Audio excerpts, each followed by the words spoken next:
So remember that solutes are chemicals that are dissolved in water, and in general we usually care about those because those are the chemicals that are doing the chemistry. So all solutes can be classified as either electrolytes or non-electrolytes. So let's look at the easier of those two classifications, non-electrolytes. Non-electrolytes are solutes which stay in molecular form when they're dissolved. Now, most molecular compounds are non-electrolytes. So examples include glucose, ethanol, oxygen. If you look at the chemical formula of these three examples, you can see that they're made only of nonmetals, which means they're molecules. So the bottom line is that when a non-electrolyte dissolves, no ions are formed. And here we have the equation for dissolving these three chemicals.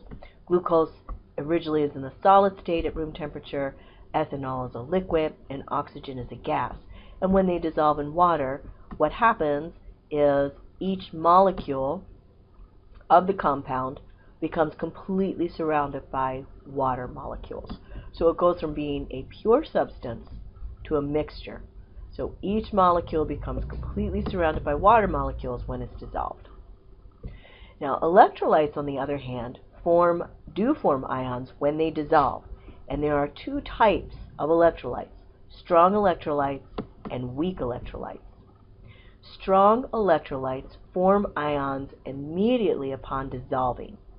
This process is known as dissociation. They break apart into the ions that make them up when they're dissolved.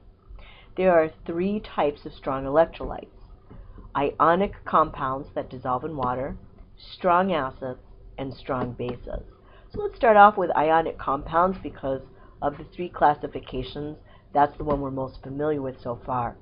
We can identify ionic compounds because they have a metal in the formula. And all ionic compounds are solid at room temperature. When an ionic compound dissolves in water, it dissociates or breaks apart into the ions that make it up. So if we look at sodium chloride, when it dissolves, it breaks apart into the sodium ion and the chloride ion, and each ion becomes completely surrounded by water molecules. And there's actually billions upon billions of these ions. I'm just saying one because there's one sodium for each formula unit of sodium chloride, but there's billions and billions, and each one is completely surrounded by a water molecule. The next example is sodium phosphate. We have 3 sodiums for each phosphate, and so when this dissolves, I get 3 sodium ions and a phosphate ion, and each ion gets completely surrounded by water. Now, these subscripts here, you've got to know the difference between a monoatomic ion and a polyatomic ion. This subscript for a monoatomic ion will become the coefficient because this means there are 3 sodiums.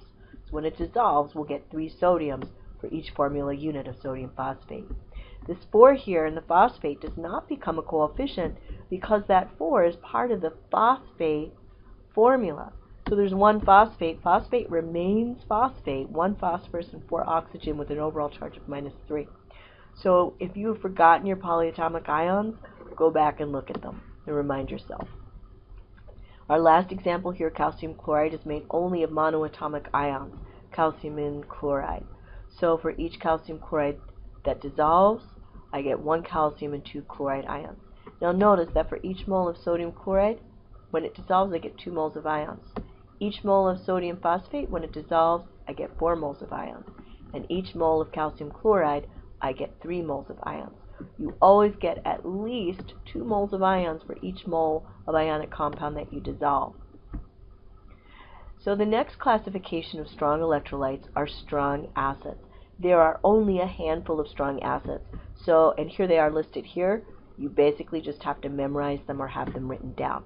Hydrochloric acid, hydrobromic acid, hydroiodic acid, nitric acid, perchloric acid, and sulfuric acid. Because strong acids are strong electrolytes, they completely dissociate into ions, and the ion for acids are going to be the proton, or that H+, and whatever anion makes up that acid. So we look at hydrochloric acid dissolving in water, it goes completely to the H+ and the chloride. Sulfuric acid is the only strong acid that has 2 acidic protons, and so when it dissolves, we're going to consider both of those protons to dissociate, and a sulfate ion is left. It's actually a little more complex than this, but we're going to simplify it for our purposes. Now, most acids are actually weak acid. And how do you know?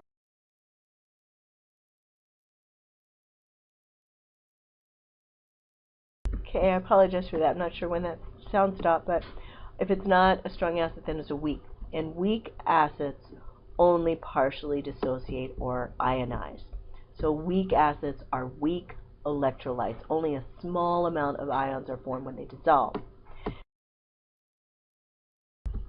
Here we have two weak acids, and we know that they're weak acids because they're not strong. So to show that these weak acids So to show in this dissolving equation that there's only partial dissociation, we use this double-headed arrow here. And whenever chemists see this with a weak acid, we know that when it dissolves, it mostly remains in its molecular form. It doesn't dissociate very much. But there are a small amount of ions that form, so it's still an electrolyte, but just a weak electrolyte because a small amount of ions are formed. So because they're acids, they still dissociate the H plus and then the anion, but only a small amount is formed. So weak electrolytes. Now, the other type of strong electrolyte are strong bases. So bases are chemicals that increase the concentration of hydroxide. We haven't really seen these too much. Bases react with acids. They increase the concentration of hydroxide. They increase the concentration of hydroxide when dissolved, and they're slippery or bitter like soap or bleach. So let's look at the strong bases. Like the strong acids, there's only a handful of them. These are strong electrolytes. They include the alkali metal hydroxides and then the alkaline earth hydroxides. Just these three: calcium, strontium, and barium hydroxide. Now, in the past, when we've seen these, we would have identified these as ionic compounds because they all have metals. That's still true, but they are also more correctly known as bases, strong bases, because that gives us more information about their chemical reactivity. So strong bases completely dissociate, and the reason we separate them from ionic compounds is because of this hydroxide. It has some special reactivity. So the strong bases will dissociate into the cation and the hydroxide, and the alkaline earth hydroxides will form two hydroxides for each mole of the salt or the ionic compound or the base. Now, weak bases are the other type of weak electrolytes, and the only weak base that you're responsible for is ammonia.